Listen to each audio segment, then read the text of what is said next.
Aujourd'hui, à l'exception de l'Espagne, réouverture qui s'amorce doucement un peu partout dans l'espace Schengen.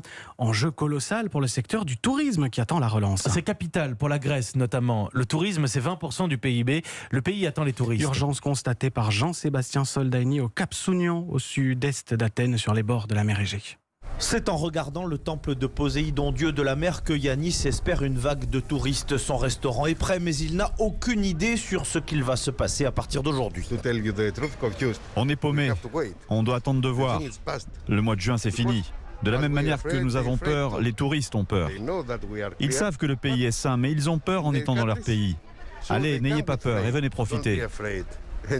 Une sorte d'appel, mais certains ressortissants étrangers n'ont pas encore frontières ouvertes. Moi-même, j'ai dû passer un test PCR et rester confiné. Des contraintes qui valent jusqu'au 1er juillet. Alors cet hôtelier ne voit plus qu'une chose pour sauver sa saison. On mise sur ceux qui vont se décider à la dernière minute. Parce que la première destination qu'ils vont avoir en tête, c'est la Grèce. Car nous avons bien géré le Covid. Ce sera au jour le jour en tout cas.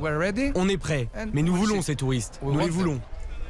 Et le service après Covid est assuré par le Premier ministre en personne. Il fait le tour des hôpitaux du pays, martelant que la Grèce est bien équipée. Sounio, Jean-Sébastien Soldani, Europe 1. La Grèce qui est la dernière étape de notre tour d'Europe du déconfinement après l'Italie, la Croatie notamment. Tous les reportages à retrouver sur europe1.fr.